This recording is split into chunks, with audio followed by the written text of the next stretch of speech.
ano passado nós sinto que o sindicato e grêmio nós chegamos a alguma colaboração interno, a sacar documento que nós wensen eigenlijk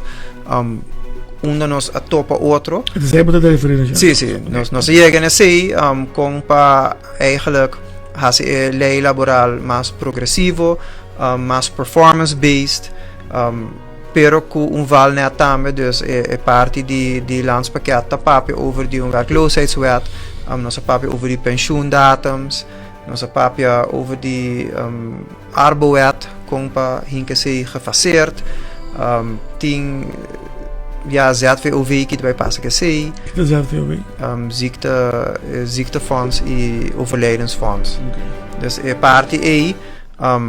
com SVB of que SVB erbij handel, nós sinta é tempo e com o diretor de SVB também, passou nós sabe tem algum pergunta pe passou bo lei de dus bolam dus lei de ambtenaar te diferente com o burgerlijk wetboek, dus nanti mas cos mas AO etc. Dus com nós por chegar tiki mas na mesmo caminho door que tem algum sindicato também que de setor público tem meeting e setor privado nós queremos com nós por chegar na outro toch mais melhor mas nem bisa nós atrás budget a sala report a follow up vários dia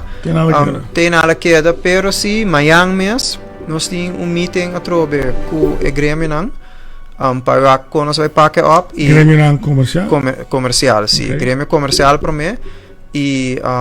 nós também tem meeting com o ministro de labor também fim de semana dus nós tem assim gepland caba amanhã nós tem pre-meeting para meeting de labor onde nós quer para começar a pagar saque up passou Aruba merece lei laboral que está moderno e progressivo. Então, isso vai ajudar com inovação, isso vai ajudar com work-life balance, etc. E por isso arriba a nível de linha também com o grêmio sindical, porque não vai ter problema agora. Sim, tem algum se nós executar o plano que estava tem e coisa que nós agree com ele, não mesmo vai ter problemas, nós agree vai já acaba. Então nós agree vai já acaba. Dus tá eigenlijk agreement aí governo vai executar o plano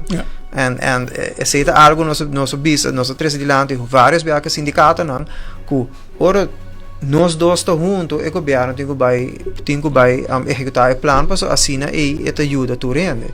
dus